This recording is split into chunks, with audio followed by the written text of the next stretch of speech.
Mari kita berdoa. Bapa di surga, dikuduskan namamu, datang kerajaanmu, jadi kehendakmu. Berkati firman-Mu, berkati kami semua. Darah Yesus sucikan kami, lawat kami semua dosa secara pribadi.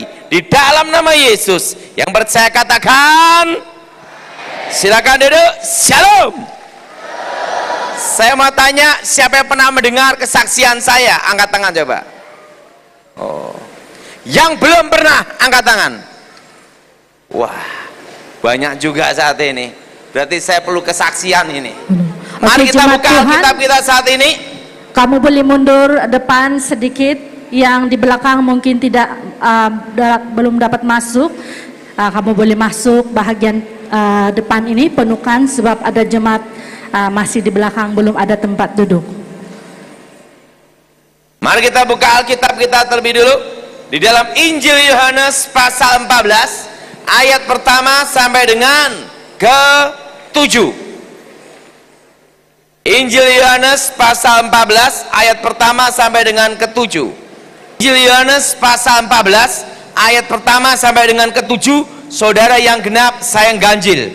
Injil Yohanes pasal 14 ayat pertama sampai dengan ke-7.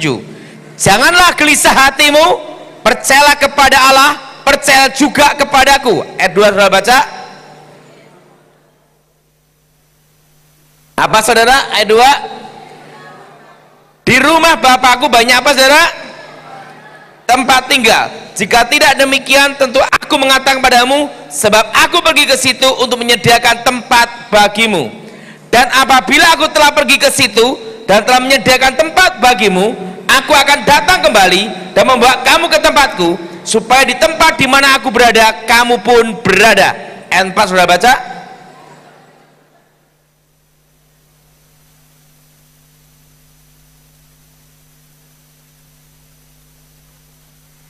Kata Thomas kepadanya, Tuhan, kami tidak tahu kemana engkau pergi, jadi bagaimana kami tahu jalan ke situ? Ayat 6 sudah baca.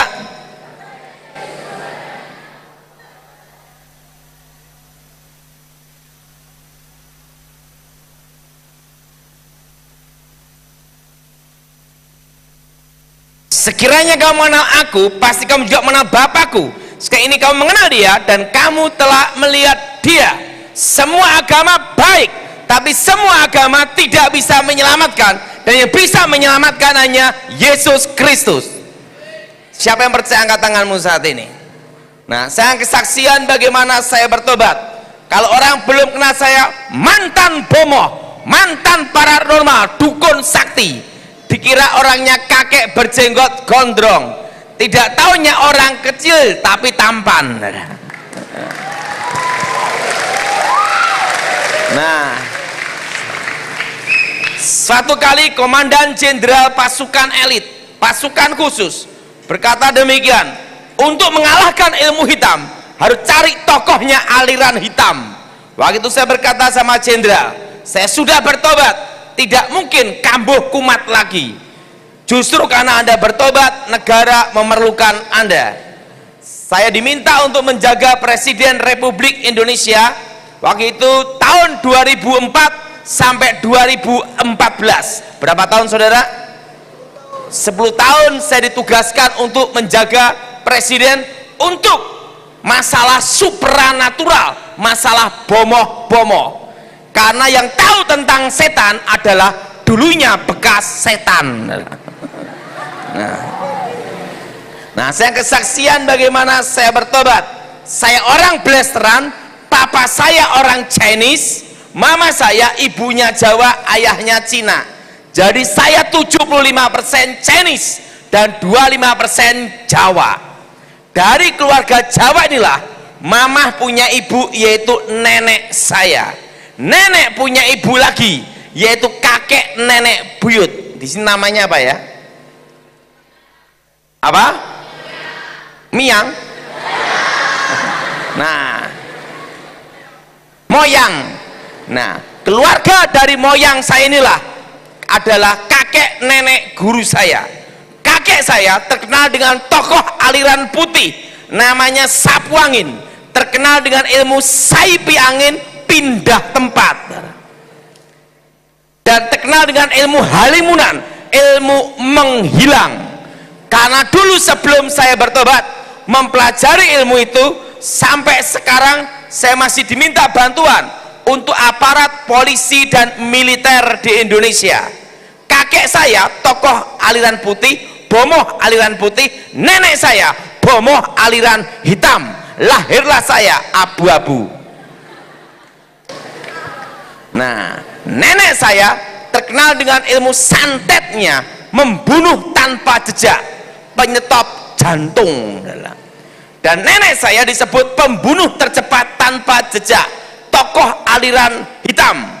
Kakek nenek buyut saya mengalami susah mati kalau ilmunya tidak diturunkan, dan yang bisa menurunkan ilmunya adalah seseorang yang memiliki hari kelahiran Sabtu Pahing, weton tertingginya Jawa 99. Di antara 5 bersaudara laki semua, saya anak nomor 2, lahir di weton keramat itu 99 Sabtu Pahing. Karena itulah sejak usia 9 tahun saya dididik dan dilatih untuk menjadi seorang bomoh. Usia 9 tahun pertama kali saya belajar ilmu gaib adalah aji tapak banyu, ilmu mengambang di atas air. Gara-gara punya ilmu itu sampai sekarang tidak boleh berenang.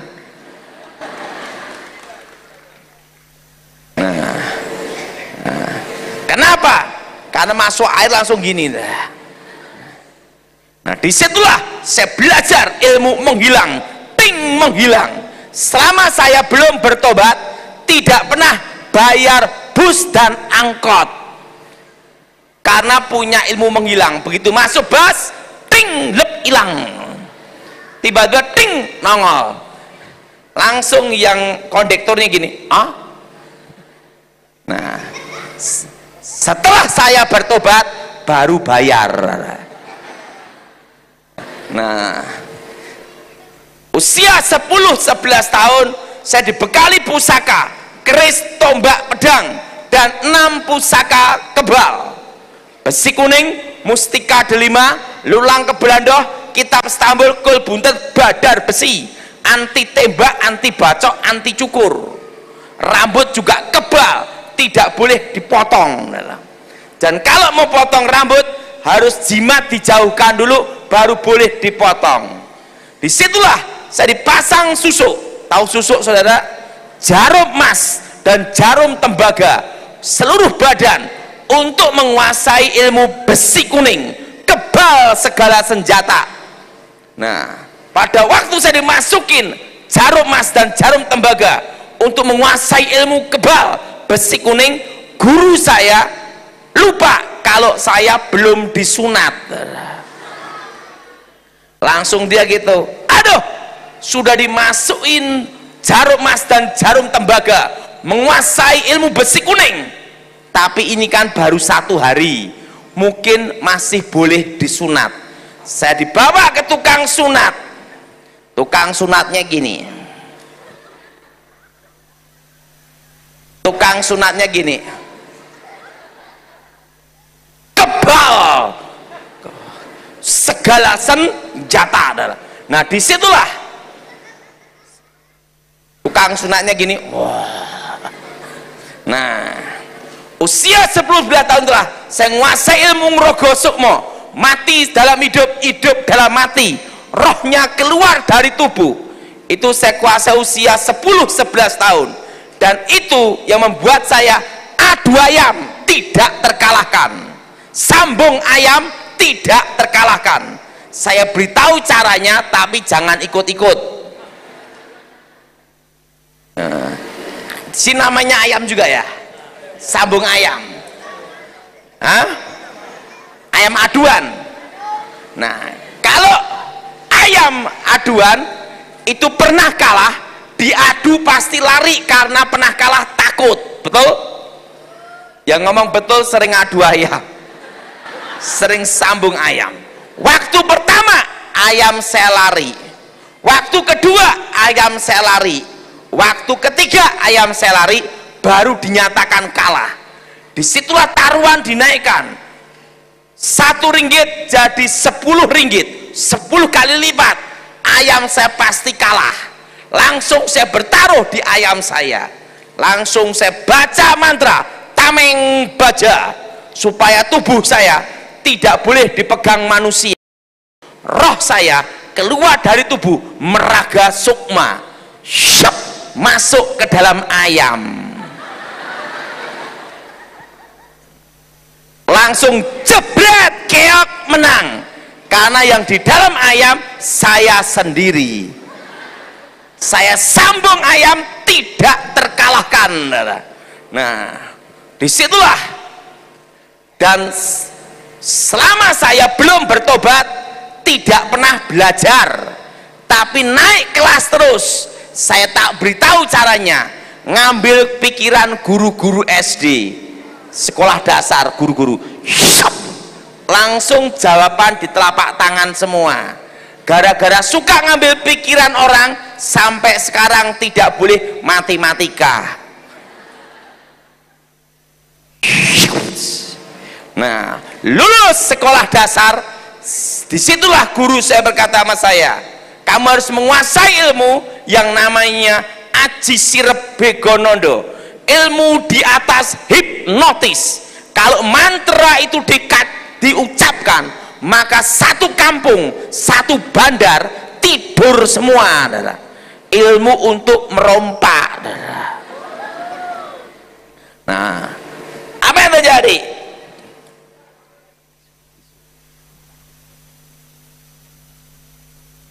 Nah, apa yang terjadi? Disitulah saya belajar ilmu Sirep Begonondo. Waktu mantra diucapkan, langsung satu kampung tidur semua. Disitulah guru saya berkata sama saya, ada dua jalan yang harus kamu pilih salah satu. Kalau kamu jadi orang baik, baiklah sekalian.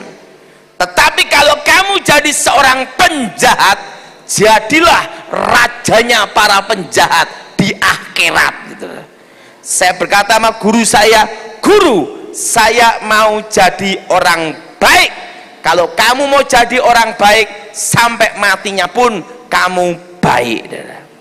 Nah, kelas 2 sekolah menengah SMP di Indonesia, waktu itu guru saya berkata sama saya, tinggal satu langkah lagi kamu menguasai ilmu terakhir, yaitu ilmu pamengkang jagat, membelah dunia. Tapi ilmu ini memiliki rahasia titik kelemahan. Seumur hidup kamu, kamu tidak boleh menikah, tidak boleh jatuh cinta, dan tidak boleh berhubungan dengan wanita. Harus menjadi seorang perjaka ting-ting seumur hidup. Itu yang susah. Tidak boleh jatuh cinta dan tidak boleh hubungan dengan wanita. Karena puncak dari semua ilmu hitam dan ilmu putih, mati dalam hidup, hidup di dalam mati. Mati akan cinta, mati akan nafsu. Nah, demi menguasai ilmu terakhir, saya lakukan semuanya. Setelah menguasai ilmu terakhir, ilmu membelah dunia, guru saya berkata sama saya, dengan menguasai ilmu terakhir, sudah waktunya kita berpisah. Aku akan mati kira-kira 2:30. Sebelum aku mati, aku tahu apa yang akan terjadi tentang rahasia takdir, tentang masa depan. Nanti kira-kira usia 18 tahun, kamu akan melihat suatu cahaya terang. Dan usia 19 tahun, kamu akan ketemu seorang raja yang datang dan muncul dari timur. Dan kalau kamu ketemu dia, itulah jalan terang. Jalan apa, saudara? Saya tanya sama guru saya, bagaimana saya tahu jalan terang? Karena guru saya tidak punya agama dan bukan agama Kristen. Saya tanya guru saya, bagaimana saya tahu tentang jalan terang? Guru saya berkata, nanti sang takdir menuntun jalan takdir kamu, karena kamu yang ditakdirkan untuk ketemu dia. Saya tanya sama guru saya, bagaimana saya ketemu dia? Nanti jiwamu akan dituntun untuk ketemu di sana. Guru saya berkata, sebelum aku mati, aku tahu apa yang akan terjadi. Waktu aku hidup tidak pernah bikin susah anak cucu. Demikian nanti waktu aku mati.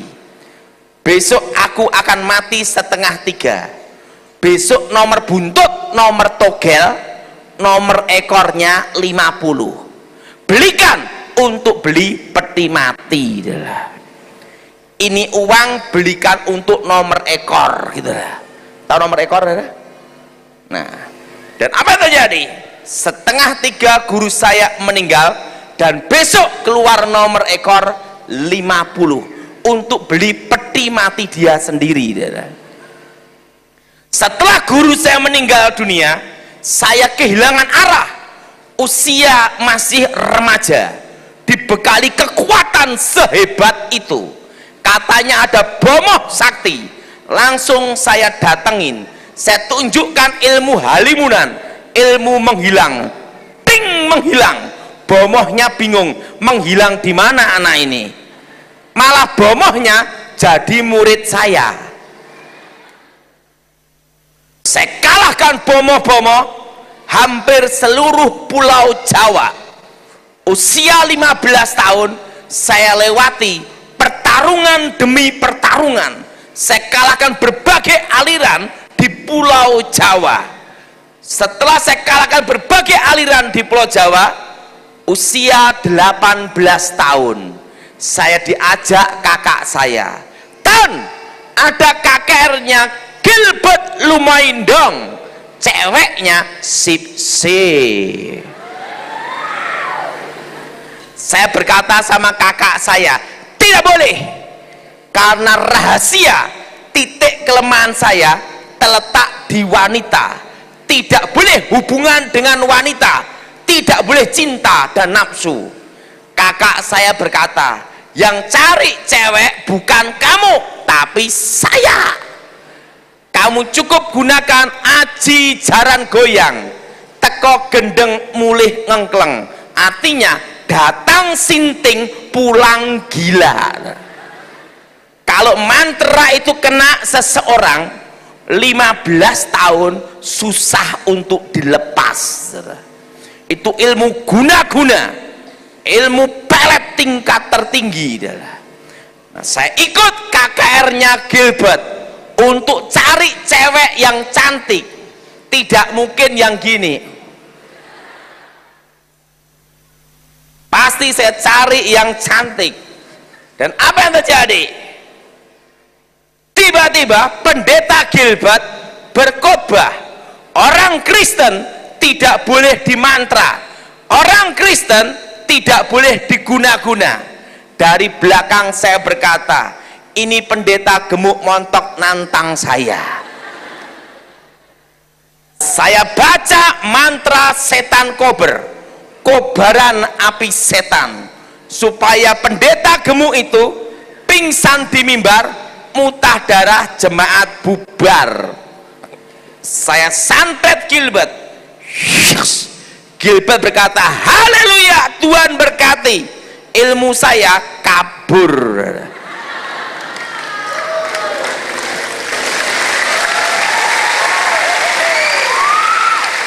Sampai 2 kali saya mantrai, kabur semua.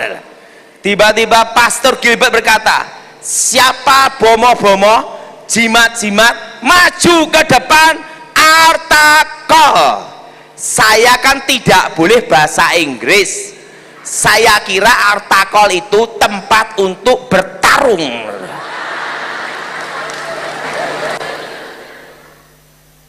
Dari belakang saya maju ke depan untuk bertarung. Tidak taunya artakol itu maju didoakan.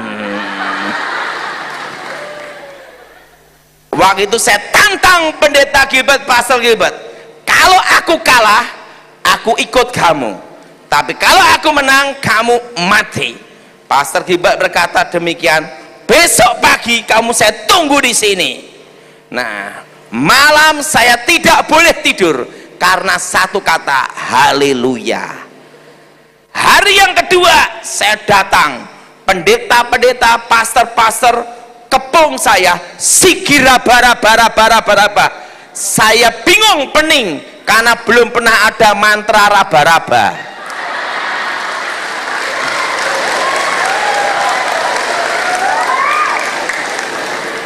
Nggak taunya di aliran karismatik itu ada namanya bahasa roh. Jadi saya bingung apa yang mau diraba. Saya fokus pertarungan.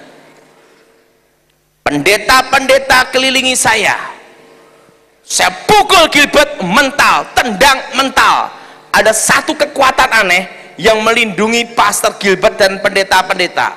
Benteng pertahanan saya, tameng besi kuning, tameng baja, hancur. Dari tubuh saya keluar pasir emas dan pasir tembaga. Waktu itu saya mau muntah darah, saya telan lagi, gengsi kalau ketahuan. Saya berkata sama Gilbert, stop, ada apa? Besok terusin lagi. Gilbert berkata, besok ditunggu di sini. Nah, 2 malam saya susah tidur. Pertama haleluya, kedua raba-raba. Nah, hari yang ketiga saya datang. Pendeta-pendeta ngelilingi saya. Saya fokus pertarungan. Saya pukul Gilbert mental, tendang mental. Semua kekuatan ajian saya kerahkan semua, mental semua. Mendekati jam 12 siang, saya berkata sama Pastor Gilbert, ini ilmu terakhir saya, ilmu pamungkas, ilmu membelah dunia. Kalau aku kalah, aku ikut kamu, tapi kalau aku menang, kamu mati. Gilbert berkata, silahkan, saya baca mantra terakhir, ilmu membelah dunia, pamengkang jagat. Tiba-tiba saya lihat dari tubuhnya pendeta Gilbert, Pastor Gilbert, keluar cahaya terang, dan pendeta-pendeta keluar cahaya terang. Di situ saya mundur berapa langkah. Apakah ini yang diwasiatkan, yang diramalkan oleh guru saya, sang takdir menuntun jalan takdir kamu? Umur 18 tahun kamu akan melihat suatu cahaya terang. Dan waktu itu usia saya tepat 18 tahun. Di situ saya bingung mau maju atau mundur. Saya ambil keputusan maju. Saya pukul Gilbert. Waktu saya pukul Gilbert, jarak sejengkal gini, cahaya terang itu membuat saya terpental ke belakang 10-12 meter. Saya kalah, hilang ingatan, gila 1 tahun. Saya didoakan pendeta-pendeta, bukannya tambah sembuh, tambah gila. Saya hilang ingatan dan tidak tahu siapa diri saya.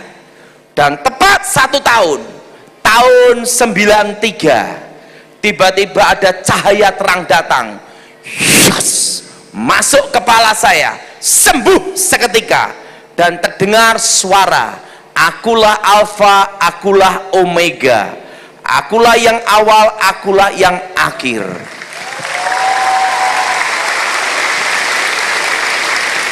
Aku adalah aku, akulah aku, akulah YHWH, Yahweh. Jadi pertama kali saya mendengar nama Tuhan adalah YHWH, Yahweh, nama keramatnya Tuhan, di mana orang Israel takut menyebut nama itu.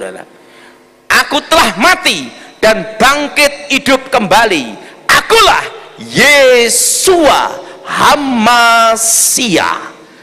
Jadi nama Yesus asli di Israel adalah Yesua Hamasia, Yesus sang Mesias. Aku telah mati, bangkit hidup kembali, akulah aku. Saya itu berubah menjadi satu sosok, yaitu Yesus Kristus. Saya tidak boleh lihat wajahnya, terang benderang melebihi cahaya matahari. Dan dia berkata, akulah jalan, kebenaran, dan hidup. Nah, dan apa yang terjadi? Dia tunjukkan lubang pakunya ada di sini. Semua pegang bagian sini. Sering kita melihat di gambar-gambar itu sini, betul? Betul? Nah, lubang pakunya itu ada di sini.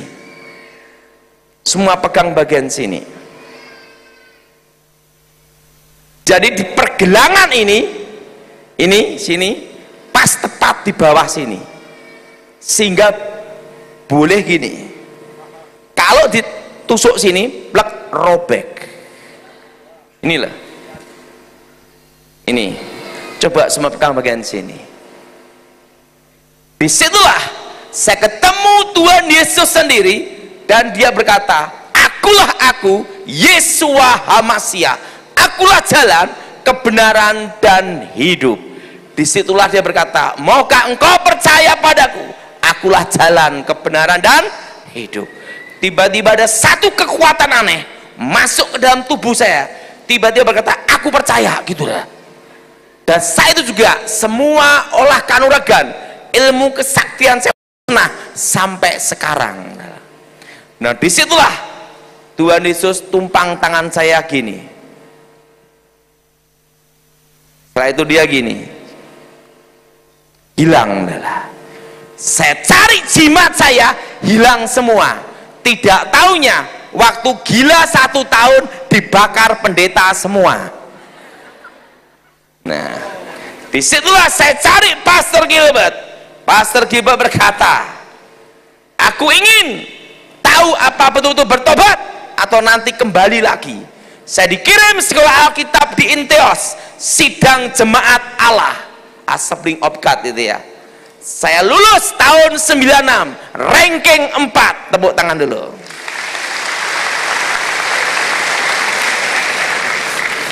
Karena muridnya tinggal 4.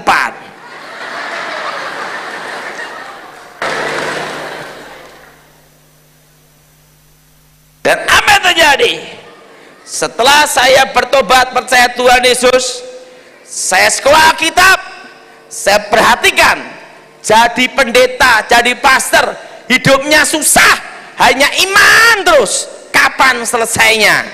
Langsung saya banting setir, langsung saya bisnis. Kalau bisnis, uang jelas, cuan ciak caw. Sedangkan kalau jadi pendeta, pastor, hidupnya iman terus, beriman. Lah kapan selesainya? Langsung saya bisnis. Saya bisnis sampai jadi kilang pabrik, kilang plastik. Setelah jadi kilang plastik, saya lupa panggilan Tuhan. Waktu lupa panggilan Tuhan, tiba-tiba Tuhan bicara pada saya, Daud, ada apa Tuhan? Sudah waktunya kamu pulang ke rumah Bapa. Hah? Mati? Saya mau tanya, siapa yang percaya surga itu ada? Angkat tangan. Apa kalian pernah ke sana? Berbahagialah orang yang percaya walaupun tidak melihat. Saya percaya karena saya melihat. Saya berkata sama Tuhan, Tuhan, kalau umurku boleh diperpanjang, aku mau melayani Engkau. Tuhan bicara sama saya, hari ini juga Engkau pulang. Di situ saya bingung pening, bagaimana modelnya mati.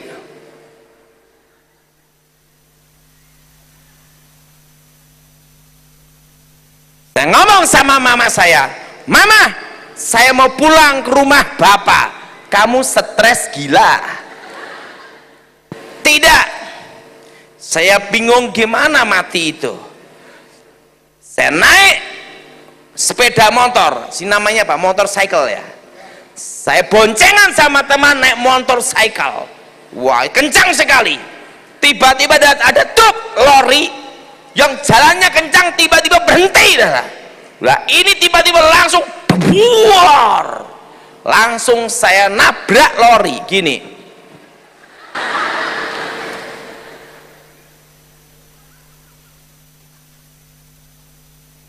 Apa yang terjadi? Roh saya keluar dari tubuh. Saya lihat tubuh saya sendiri, kecil mungil tapi tampan. Ada satu sosok menjemput saya, tingginya 3 meter, malaikat, wajahnya seperti anak muda, tampan sekali, lebih tampan melebihi Elvis Presley. Diajak naik ke satu tempat, di mana tempat itu tidak ada matahari, bintang dan bulan, tidak ada. Di situ saya lihat ada tangga emas, dan setiap tangga itu ada malaikatnya semua, berlaksa-laksa, beribu-ribu laksa, berpuluh-puluh ribu laksa. Dan malaikat itu memuji, menyembah Tuhan seperti derau air bah. Wung, wung, wung. Dan malaikat itu bicara pada saya dalam suatu bahasa. Bebibu. Saya juga bicara. Bapak. Saudara, nanti kita di sorga ada bahasanya sendiri, bukan bahasa Inggris, Melayu atau Indonesia, tapi bahasa sorga. Bapak. Saya ngomong ke dia, Bapak. Malaikat itu berkata, tapi saya ngerti apa yang dikatakan dia. Lagu-lagu pujian penyembahan sebelum dinyanyikan di bumi, terlebih dulu dinyanyikan di sorga. Dan tiba-tiba terdengar nyanyian, ku nyanyi haleluya di depan tata suci-Mu. Kuncang adalah malaikat itu berkata, sebelum kau menghadap yang maha kuasa, engkau harus masuk ke satu ruangan dulu, ruang maha kudus. Saya diajak masuk ke satu tempat, tirainya terkoyak dari atas ke bawah, dan saya lihat tabut perjanjian, dan terdengar suatu nyanyian, biar awan kemuliaan-Mu turunlah memenuhi bait suci-Mu. Pernah dengar lagu itu? Itu lagu saya dapat di surga. Saya tidak boleh musik, semua alat musik boleh pegang, tidak boleh bermain. Saya tidak tahu, tidak boleh musik nanti. Dan malaikat itu berkata, apa yang dilihat Musa di gunung itu adalah gambaran dari tempat ini. Itu tempat aslinya adalah. Jadi yang dibikin kemah tabernakel Musa itu adalah gambaran duplikat dari situ, replika. Jelas saudara? Jelas saudara? Dan apa yang terjadi? Malaikat berkata, mari engkau menghadap yang maha kuasa. Saya diajak jalan ke satu tempat lagi, kembali ke tangga emas itu. Dan di tangga itu ada sebuah tahta, dan di tahta itu bicara, Daud. Ada apa Tuhan? Sebenarnya engkau sudah ada waktumu di sini, tapi karena engkau minta umurmu diperpanjang di muka bumi, maka umurmu akan diperpanjang di muka bumi. Dan selama umurmu diperpanjang di muka bumi, pergunakanlah sebaik-baiknya. Tapi sebelum kau kembali ke rumah orang tuamu, akan kutunjukkan apa yang akan terjadi atas hidupmu dan bangsamu di masa depan. Di situ baru saya mengerti bahwa apa yang akan terjadi atas dunia ini dari awal sampai akhir sudah ada di sana. Dan tiba-tiba Tuhan bicara sama saya, sebelum dunia dijadikan, sebelum dunia dibentuk, aku sudah mengenalmu dan menentukanmu. Jadi kita percaya Tuhan Yesus itu sudah ditentukan sebelum dunia dijadikan.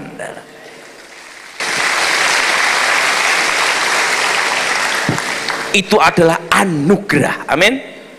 Dan Tuhan bicara, sebelum dunia dijadikan, aku sudah mengenalmu dan menentukanmu.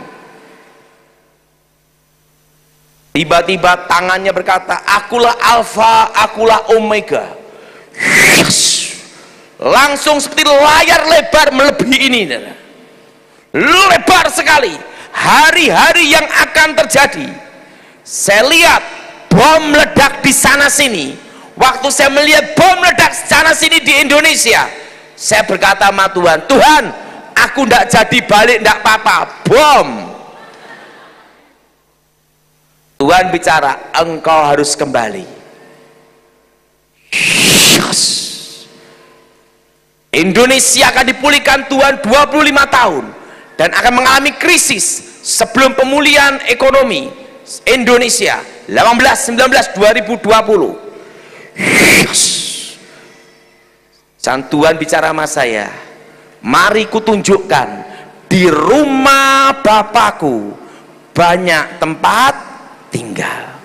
Saya diajak jalan satu tempat, lantainya emas semua. Dan Tuhan bicara, apa yang ingin kau tanyakan? Ku jawab, Tuhan, kapan engkau datang? Waktu saya tanya kapan dia datang, Tuhan bicara sama saya, engkau tidak perlu tahu masa dan waktunya, karena tidak ada seorang pun manusia atau nabi atau malaikat yang tahu kapan aku datang. Tapi yang perlu engkau tahu, aku menyertai umatku sampai kesudahan zaman. Jadi tentang kedatangan Tuhan tidak ada seorang pun yang tahu. Waktu itu saya tanya sama Tuhan, Tuhan, kalau begitu aku ingin tahu siapakah istriku, jodohku di masa depan. Kalau dikasih yang gini, lebih baik tidak kembali. Langsung ditunjukkan hari-hari yang akan terjadi. Ada seorang wanita rambut lurus, mau lihat wajahnya ditutup. Tuhan, yang rambut lurus itu kan banyak, gimana nyarinya, jutaan. Engkau akan ketemu di satu tempat KKR. Betul, saya ketemu istri saya di Jogja. Hari-hari yang akan terjadi, ada seorang anak kecil, wanita, perempuan, ngeliatin saya gini-gini. Saya ketemu anak kecil itu. Siapa itu Tuhan? Itu anakmu perempuan di masa depan. Bayangkan, saya belum menikah, belum pacaran, belum tahu istri, udah lihat ketemu anak. Saya lihat anak saya, dia ngeliatin saya gini. Siapa dia Tuhan? Itu putrimu, anakmu di masa depan. Yes. Hari-hari yang akan terjadi, ada seorang pengkhotbah gemuk, pendek, jelek. Siapa itu Tuhan? Itu kamu di masa depan.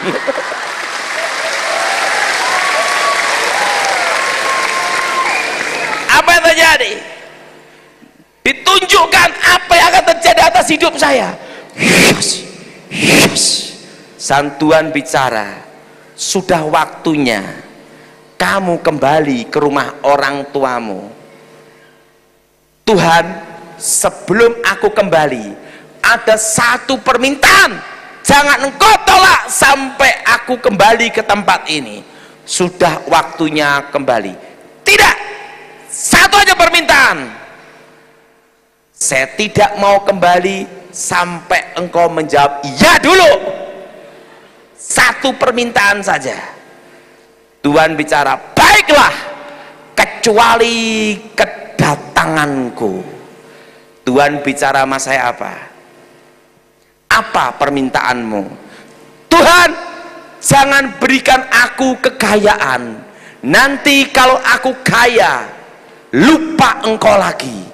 Dan jangan beri aku kemiskinan, karena orang miskin itu susah, hidupnya berat. Aku minta satu aja, cukup, boleh beli apa-apa.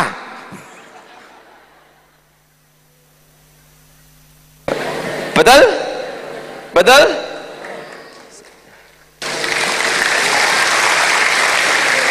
Dan Tuhan bicara, baiklah engkau kemari. Selama engkau ada di muka bumi, engkau cukup. Saya ditumpang tangan gini, dan Tuhan bicara sama saya, sudah waktunya kamu kembali. Saya ditunjukkan rumah Bapak itu, lantainya emas, dan situ ada pagar. Pagarnya itu seperti benteng, air mengalir, terbuat dari batu blue safir, batu ruby, batu emerald, batu cat eye, batu paparaca, dan yang tidak ada batu ake. Batu ake tidak ada di sana, yang ada itu batu mulia. Saya suruh naik kereta berkuda, kudanya itu keluar api, modelnya gini. Wah, kudanya berapi. Nah, saya naik kereta itu, malaikat satu di depan gini, saya di belakang.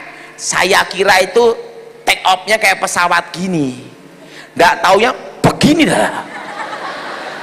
Itu langsung gini, shush, kayak kilat itu, shush. Roh saya masuk dalam tubuh, shush. Saya hidup lagi, terjadi mujizat, shush. Langsung luka-luka dalam tubuh saya lenyap dah. Dan terdengar suara dari surga, pergunakan hidupmu sebaik-baiknya. Dan Tuhan bicara apa? Lagu-lagu yang kau dengar tadi, kuberikan padamu tanda engkau pernah ada di situ. Nah, disitulah saya mengerti panggilan Tuhan, dan saya melayani Tuhan sampai sekarang. Nah, saudara, besok ada seminar. Seminar jam berapa? Jam 9. Jam berapa, saudara? Saya akan bahas tentang rumah setan. Tentang apa? Besok jam 9 saya bahas tentang apa? Rumah setan. Jam 9. Siapa yang mau datang, angkat tangan. Nah, besok akan saya bahas tentang rumah setan dan bagaimana cara untuk mengalahkan setan. Ngomong sebelahnya, kamu bukan setan. Jam berapa? Saya ingin nyanyikan lagu ini bersama saudara. Hafal enggak? Awan kemuliaan. Cari not sendiri. Pastor Dedi juga mau kesaksian.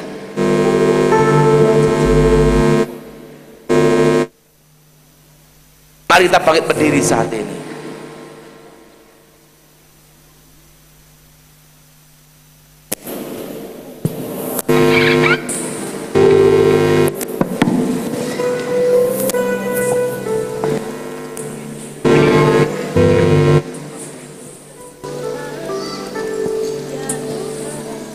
Saudara, nyanyikan lagu ini pada waktu di surga. Saya melihat malaikat menyanyikan lagu ini, awan kemuliaan.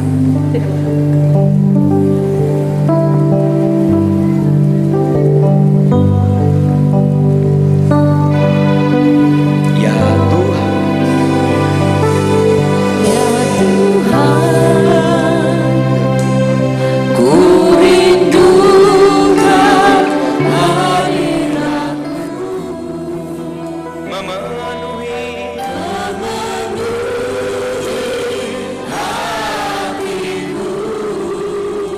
rohku sujud menyembah-Mu.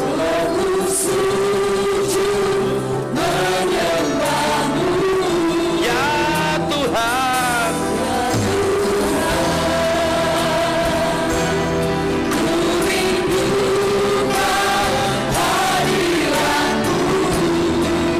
memenuhi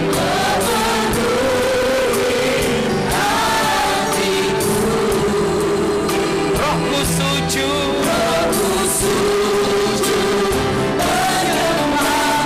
biar awan turunlah.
Biar awan kemuliaan-Mu turunlah, memenuhi bait suci-Mu, curahkanlah Roh Kudus-Mu, memenuhi hatiku. Biar awan kemuliaan-Mu turunlah, memenuhi bait suci-Mu, curahkanlah Roh Kudus-Mu, memenuhi hatiku. Berdoa, saudara. Saya percaya awan kemuliaan Tuhan ada di tempat ini. Roh Tuhan ada di tempat ini. Saudara berdoa, sembah Tuhan. Ikuti saya semua. Darah Yesus, darah Yesus, bebaskan hidupku. Darah Yesus, bebaskan hidupku. Darah Yesus, bebaskan hidupku. Darah Yesus, bebaskan hidupku. Demi nama Yesus, segala roh-roh setan, roh-roh jahat, roh-roh terkutuk, roh-roh gelap, keluar demi nama Yesus. roh-roh jahat, roh-roh setan, roh-roh terkutuk, mantra-mantra keluar demi nama Yesus.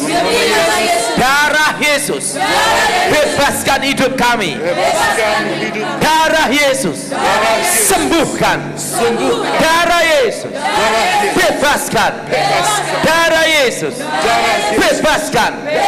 Darah Yesus bebaskan. Yang percaya katakan amin. Besok jam berapa saudara seminar? Nah, tentang apa? Rumah sakit. Ya. Waktu dan tempat saya serahkan. Silakan duduk.